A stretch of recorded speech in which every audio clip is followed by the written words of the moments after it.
નમસ્કાર વિદ્યાર્થી મિત્રો, હું ચૌધરી સમીર આપ સૌનું સ્વાગત કરું છું આપણી યુટ્યુબ ચેનલ તત્વજ્ઞાન વિથ સમીરમાં।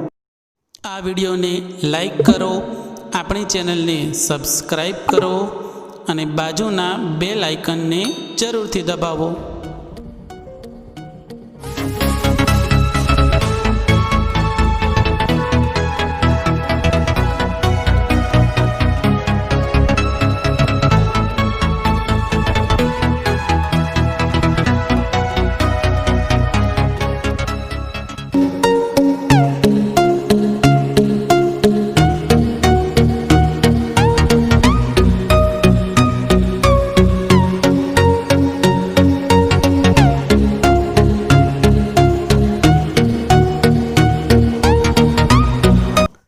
પરિવર્તન એટલે શું?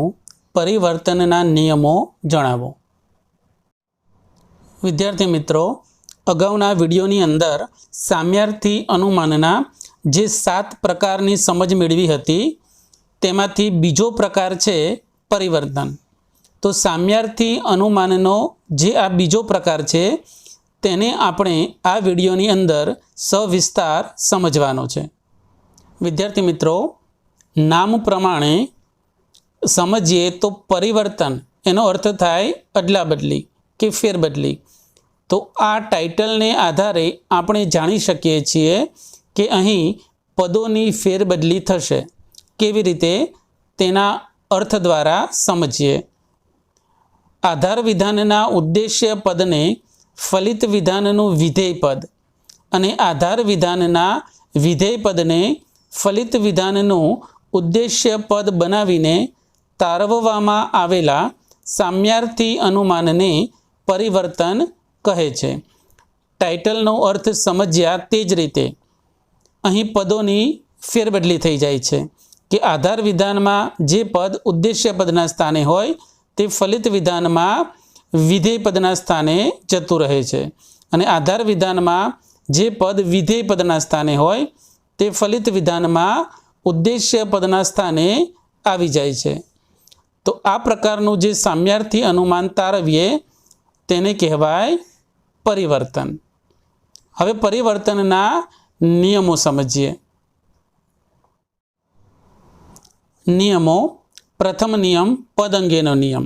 વિદ્યાર્થી મિત્રો, પદ અંગેનો નિયમ આપણને તેના અર્થની અંદરથી જ મળી જશે। અર્થમાં જે બાબતની રજૂઆત કરી છે પદો અંગેની ફેરબદલીની, તેની જ અહીં રજૂઆત કરી દેવાની છે। આધાર વિધાનના ઉદ્દેશ્ય પદને ફલિત વિધાનનું વિધેય પદ બનાવવું અને આધાર વિધાનના વિધેય પદને ફલિત વિધાનનું ઉદ્દેશ્ય પદ બનાવવું, એટલે કે પદો છે તેની ફેરબદલી કરી દેવાની રહેશે। વિદ્યાર્થી મિત્રો, પદ અંગેના નિયમની અંદર પદોની અંદર જે ફેરફાર થાય છે તેને આપણે એક આકૃતિ દ્વારા દર્શાવી શકીએ છીએ। આ મુજબની આકૃતિ થશે। આધાર વિધાનનું ઉદ્દેશ્ય પદ આપેલું છે, વિધેય પદ આપેલું છે। ફલિત વિધાનની અંદર વિધેય પદ છે એ ઉદ્દેશ્ય પદના સ્થાને આવી જશે, આગળ આવી જશે, અને ઉદ્દેશ્ય પદ છે તે વિધેય પદના સ્થાને પાછળ જતું રહેશે। તો આ રીતે પદો છે તેની ફેરબદલી થઈ જશે, પદોમાં પરિવર્તન આવી જશે। બીજો નિયમ ગુણ અંગેનો નિયમ। પરિવર્તન કરતી વખતે ગુણ બદલવો નહીં। જો આધાર વિધાન વિધાયક હોય એટલે કે વિધિવાચક હોય, છે સંયોજક હોય, તો ફલિત વિધાન વિધાયક જ રાખવું, એટલે કે વિધિવાચક રાખવું। ફલિત વિધાનમાં પણ છે સંયોજક રાખવું। એ જ રીતે જો આધાર વિધાન નિષેધવાચક હોય, નિષેધક હોય, સંયોજક તરીકે નથી આપેલું હોય, તો ફલિત વિધાન નિષેધક જ રાખવું, એટલે કે ફલિત વિધાનમાં સંયોજક નથી જ રાખવું। ટૂંકમાં ગુણમાં કોઈ ફેરફાર કરવો નહીં। આધાર વિધાનમાં છે સંયોજક હોય તો ફલિત વિધાનમાં છે સંયોજક જ રાખવું, અને આધાર વિધાનમાં નથી સંયોજક હોય તો ફલિત વિધાનમાં પણ નથી સંયોજક જ રાખવું। હવે ત્રીજો અને છેલ્લો નિયમ જોઈએ। ત્રીજો અને છેલ્લો નિયમ પદની વ્યાપ્તિ અંગેનો નિયમ। આધાર વિધાનમાં જે પદ અવ્યાપ્ત હોય તે પદ ફલિત વિધાનમાં પણ અવ્યાપ્ત જ હોવું જોઈએ। વિદ્યાર્થી મિત્રો, આધાર વિધાનની અંદર ઉદ્દેશ્ય પદ અને વિધેય પદ હોય છે તો તેને વ્યાપ્ત અને અવ્યાપ્ત દર્શાવી દેવાના રહેશે. જે પદ આધાર વિધાનની અંદર અવ્યાપ્ત હોય તો તે ફલિત વિધાનમાં પણ અવ્યાપ્ત જ રહેવું જોઈએ. જો વ્યાપ્ત પદ હોય તે અવ્યાપ્ત થાય તો ચાલી શકે છે, પણ અવ્યાપ્ત પદ છે તે વ્યાપ્ત થઈ શકે નહીં, તે અવ્યાપ્ત જ રહેવું જોઈએ. શા માટે? કેમ કે આ સામ્યાર્થી અનુમાનનો પ્રકાર છે અને અહીં આપણે આધાર વિધાન અને ફલિત વિધાનનો અર્થ સમાન રાખવાનો છે. તો જો અવ્યાપ્ત પદ વ્યાપ્ત બની જાય તો અર્થ બદલાઈ જાય છે અને અવ્યાપ્ત પદ અવ્યાપ્ત જ રહે તો સમાન અર્થ રહે છે. વિદ્યાર્થી મિત્રો, અહીં આપણે ત્રીજા નિયમનું પાલન કરવા માટે પદો વ્યાપ્ત છે કે અવ્યાપ્ત તે ઓળખવાનું રહેશે.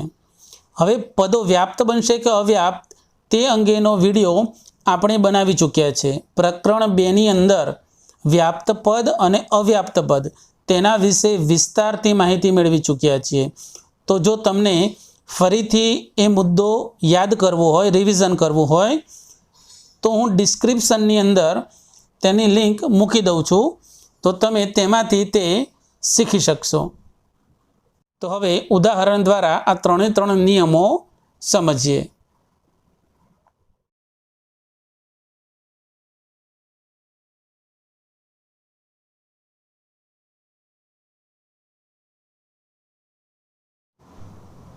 ઉદાહરણ પ્રથમ ઉદાહરણ, સર્વ સૈનિક બહાદુર વ્યક્તિ છે. આ પ્રકારનું વિધાન છે, તેનું પરિવર્તન કરીએ. તો સૌ પ્રથમ પદ અંગેનો જે નિયમ છે તેનું પાલન કરીએ. તો પદ અંગેનો નિયમ એ પ્રમાણે હતો કે આધાર વિધાનનું જે ઉદ્દેશ્ય પદ છે તેને ફલિત વિધાનમાં વિધેય પદ બનાવી દેવું અને આધાર વિધાનનું જે વિધેય પદ છે તેને ફલિત વિધાનમાં ઉદ્દેશ્ય પદ બનાવી દેવું. તો અહીં આપણે એ પ્રમાણે જ કર્યું છે કે સૈનિક એ ઉદ્દેશ્ય પદ છે તો તેને ફલિત વિધાનમાં વિધેય પદના સ્થાને લાવી દીધું છે અને બહાદુર વ્યક્તિ એ વિધેય પદ છે તો તેને ફલિત વિધાનમાં ઉદ્દેશ્ય પદના સ્થાને લાવી દીધું છે. એટલે કે પદોની ફેરબદલી કરી દીધી છે, પરિવર્તન કરી દીધું છે. ત્યારબાદ બીજો નિયમ છે તેનું પાલન કરીએ, ગુણ અંગેનો નિયમ. ગુણમાં કોઈ ફેરફાર કરવાનો નથી. ગુણ જો વિધિવાચક હોય આધાર વિધાનની અંદર તો ફલિત વિધાનમાં તે વિધિવાચક જ રાખવાનો છે અને ગુણ જો આધાર વિધાનમાં નિષેધવાચક હોય તો ફલિત વિધાનમાં નિષેધવાચક જ રાખવાનો છે. અહીં છે સંયોજક આપેલું છે એટલે ગુણ વિધિવાચક છે તો ફલિત વિધાનમાં ગુણ વિધિવાચક જ રાખીએ એટલે કે છે સંયોજક જ રાખવાનું છે. હવે ત્રીજો અને છેલ્લો નિયમ, પદોની વ્યાપ્તિ અંગેનો નિયમ કે આધાર વિધાનમાં જે પદ અવ્યાપ્ત હોય તે ફલિત વિધાનમાં અવ્યાપ્ત રહેવું જોઈએ. તો અહીં સર્વ સૈનિકો બહાદુર છે આ પ્રકારનું વિધાન છે તો તેમાં ઉદ્દેશ્ય પદ છે એ વ્યાપ્ત થશે અને વિધેય પદ છે તે અવ્યાપ્ત થશે. કેવી રીતે? તો પ્રકરણ 2ની અંદર વ્યાપ્ત અવ્યાપ્ત એ મુદ્દાને વિસ્તારથી સમજ્યા છે. ટૂંકમાં સમજી લઈએ તો ઇયત્તા દર્શક શબ્દ સર્વ અને કોઈ પણ આપેલું હોય તો પછી ઉદ્દેશ્ય પદ વ્યાપ્ત થાય અને છે સંયોજક હોય તો વિધેય પદ અવ્યાપ્ત થાય છે.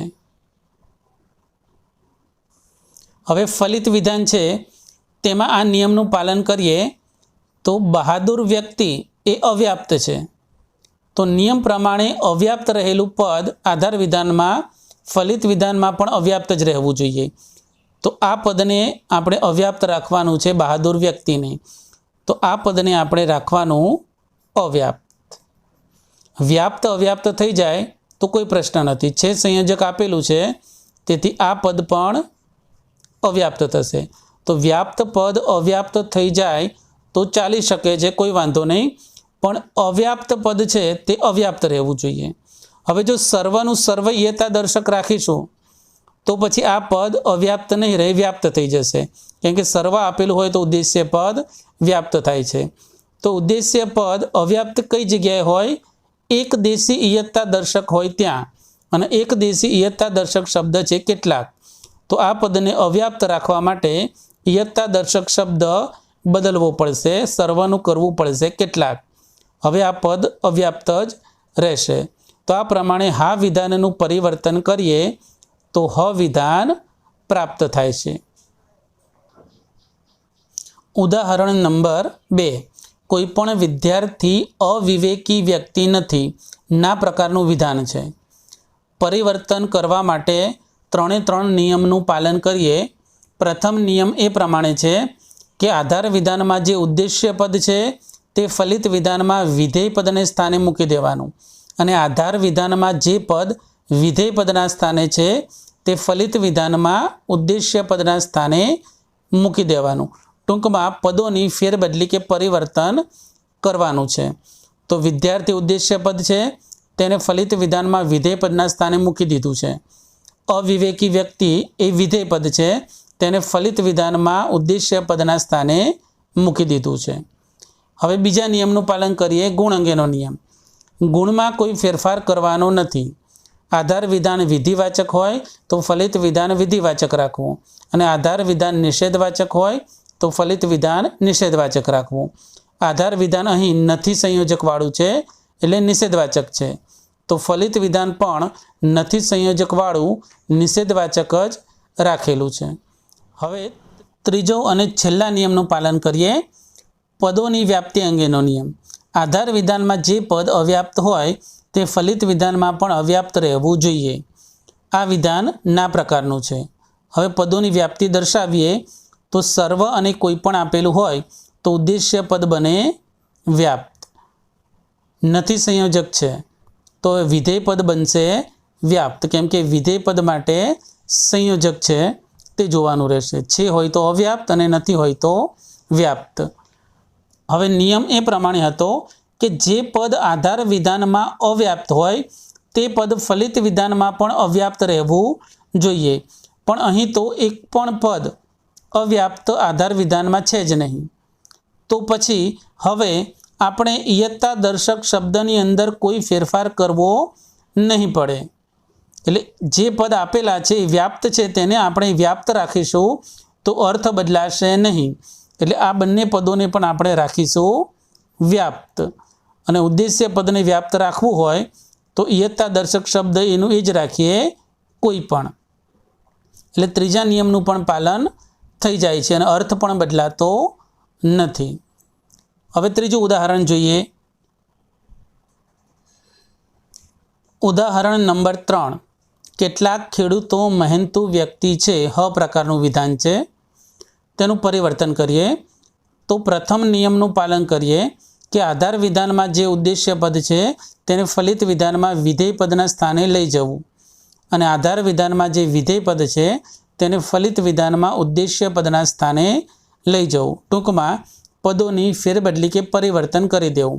તો આપણે અહીં ખેડૂતો એ ઉદ્દેશ્ય પદ છે તેને ફલિત વિધાનમાં વિધેય પદના સ્થાને મૂકી દીધું છે, અને મહેનતુ વ્યક્તિ એ વિધેય પદ છે તેને ફલિત વિધાનમાં ઉદ્દેશ્ય પદના સ્થાને મૂકી દીધું છે.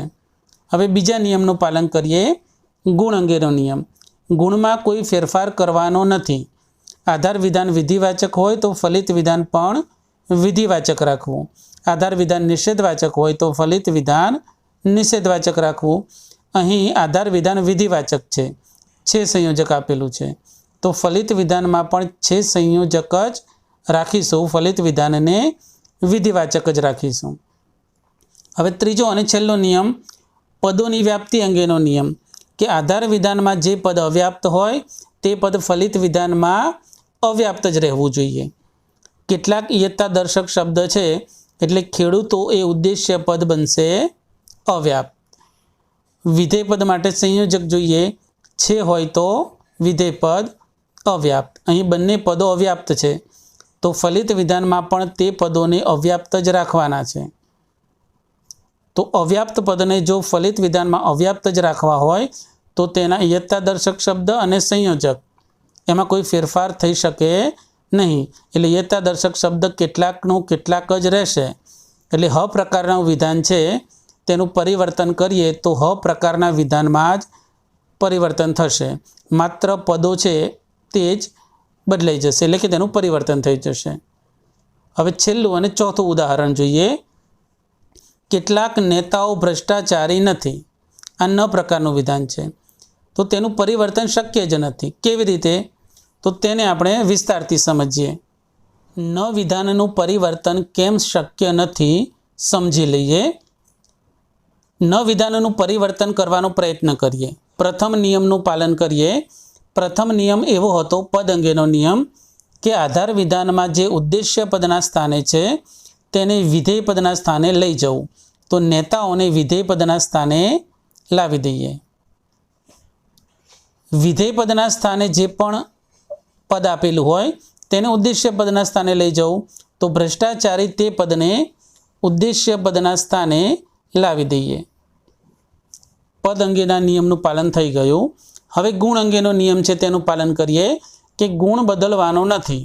આધાર વિધાન જો વિધિવાચક હોય તો ફલિત વિધાન વિધિવાચક રાખવું, અને આધાર વિધાન જો નિષેધવાચક હોય, નથી સંયોજકવાળું હોય, તો ફલિત વિધાન પણ નિષેધવાચક એટલે નથી સંયોજકવાળું રાખવું. તો નથીનું નથી રાખેલું છે. હવે જે નિયમ છે ત્રીજો, પદોની વ્યાપ્તિ અંગેનો નિયમ, કે આધાર વિધાનમાં જે પદ અવ્યાપ્ત હોય તે ફલિત વિધાનમાં પણ અવ્યાપ્ત રહેવું જોઈએ. તો પદોની વ્યાપ્તિ દર્શાવી દઈએ. કેટલાક યથાદર્શક શબ્દ છે એટલે ઉદ્દેશ્ય પદ બનશે અવ્યાપ્ત. વિધેય પદ માટે સંયોજક જોઈએ. નથી આપેલું છે તો છે આપેલું હોય તો અવ્યાપ્ત, અને નથી આપેલું હોય તો વ્યાપ્ત. હવે નેતાઓ જે પદ આપેલું છે એ અવ્યાપ્ત છે. તો નિયમ પ્રમાણે અવ્યાપ્ત પદને આપણે રાખવાનું છે અવ્યાપ્ત. તો નેતાઓ આ જે પદ છે એને આપણે અવ્યાપ્ત રાખવાનું છે. પણ પાછળ સંયોજક આપેલું છે નથી આપેલું હોય તો વિધેય પદ કેવું બને? વ્યાપ્ત. એટલે આ પદ બનશે વ્યાપ્ત. એ પદને આપણે રાખવાનું છે અવ્યાપ્ત, પણ એ બની ગયું વ્યાપ્ત. હવે જો અવ્યાપ્તને અવ્યાપ્ત રાખવું હોય તો શું કરવું પડે? અહીં છે સંયોજક મૂકી દેવું પડે. તો સંયોજક જો છે મૂકીએ તો અવ્યાપ્ત પદ અવ્યાપ્ત બની જશે. ત્રીજા નિયમનું પાલન થઈ ગયું છે. પણ જો છે સંયોજક મૂકી દઈશું તો બીજો નિયમ હતો કે ગુણ બદલવાનો નથી. નથીનું નથી જ રાખવાનું છે. નિષેધવાચક ગુણ છે તેનું નિષેધવાચક જ રાખવાનું છે. પણ ગુણ આપણે બદલી કાઢ્યો ત્રીજા નિયમનું પાલન કરવા જતાં. તો જો ત્રીજા નિયમનું પાલન કરવા જઈએ તો બીજા નિયમનું પાલન નથી થતું, અને જો બીજા નિયમનું પાલન કરીએ અને ગુણ એનો એ જ રાખીએ તો પછી ત્રીજા નિયમનું પાલન થતું નથી. એટલે કે ગમે તેમ પ્રયત્ન કરીએ પણ ન વિધાન છે તેનું પરિવર્તન થઈ શકે નહીં. શા માટે?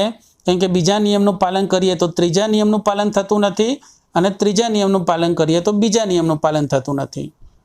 એટલે ન વિધાનનું પરિવર્તન શક્ય નથી. ન વિધાનનું પરિવર્તન શક્ય બનશે નહીં. તો આ કારણ છે કે ન વિધાનનું પરિવર્તન શક્ય નથી બનતું. અહીં આપણો આ મુદ્દો પૂર્ણ થાય છે. Thank you.